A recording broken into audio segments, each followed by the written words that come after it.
everyone, what's going on? It's your girl T.I.E here, which stands for Together Individual Entertainment, T.I.E, which, I am now here back in Kennywood, about to read your next Halloween story. And it's Franklin's Halloween, Franklin's Little Turtle. I remember growing up with this when I was a kid, so let's get into it, shall we?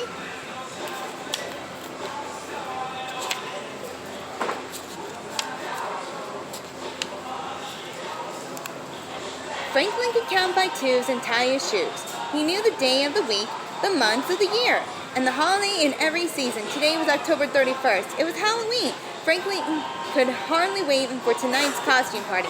Everyone would be there.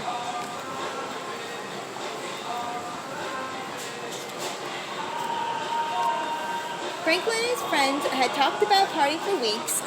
I know you can't see it very well, but I'm trying. There would be games, prizes, and even a parade. Best of all, there would be a haunted house. I think there would be bats and spiders, said Franklin, and skeletons, added Beaver. Rabbit shivered. My sister says she saw a real ghost in there last year. That's silly, Rabbit, said Beaver. There are no real ghosts.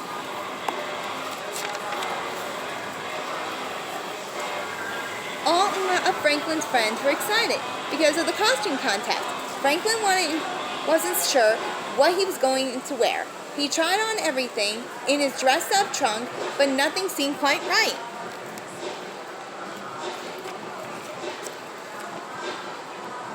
Beaver and Goose were keeping their costumes secret. Try to find us a party, they giggled. Fox was also serious about what he was going to be. Look for something gruesome, he said, that gave Franklin an idea. He would be something creepy.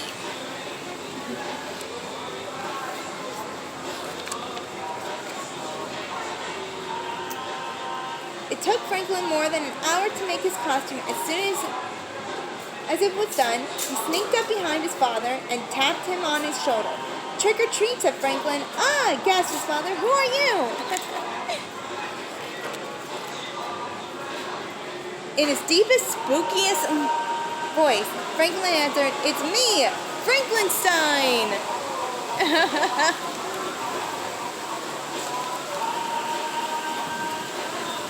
On the way into town, Franklin tried to guess who was inside the costume. At least I tried my best, guys. At least I don't have to worry about finding Bear, said Franklin. He's always a ghost.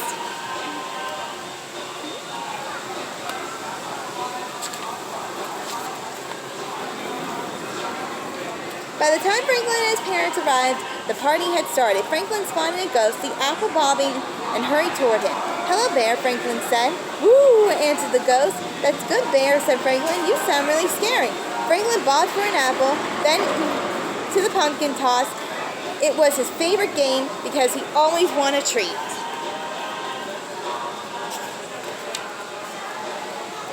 I'll try this while. Okay. I think that's a little better.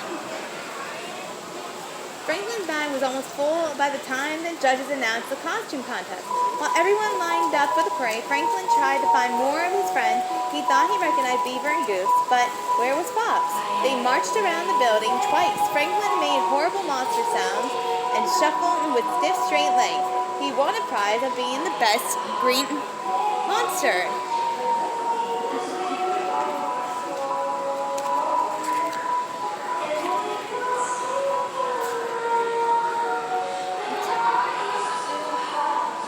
There was only one more thing to do, go into the haunted house. You first, said Beaver, pushing Franklin towards the door. It creaked open. A skeleton rattled, chains clanged. There were moans. Franklin stepped on something crunchy. Suddenly a big hairy hand reached out of the darkness. Franklin's heart beat hard and fast, but before he could scream, a light was flickered on.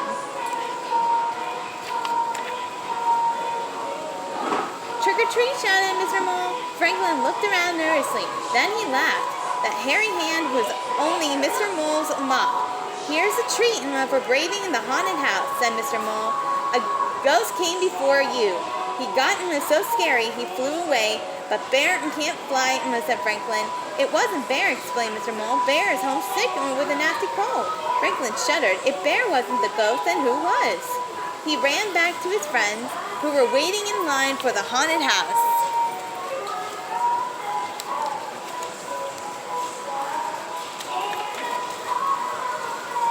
Was that scary? Asked Fox. You look like you've seen a ghost. Maybe I did, said Franklin. He told them what Mr. Mole had said. You mean that bear was never here? Asked Beaver. Franklin shook his head, and the ghost flew over them. It swooped low and called, woo! Rabbit twitched. So what is white and it says woo and flies? A real ghost, answered Goose. Run! Franklin was about to follow when he saw a feather floating down. Stop, he shouted. I think I know who the ghost is. Franklin showed them the feather. Look, it must be Mr. Owl. Even Rabbit giggled when he realized the trick their teacher had played. By the end of the party, everyone's bag was full. Poor Bear, said Raccoon. No treats for him. We could share our treats with Bear, suggested Franklin. But all the friends agreed. They each put some treats into a bag. Then they walked into Bear's house and left a bag on the doorstep. Trick or treat, they called.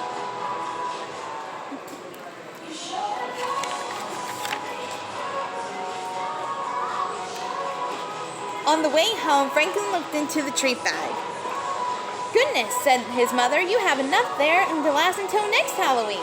Maybe, said Franklin, sampling a few, but secretly he hoped the treats would last until the end of the week.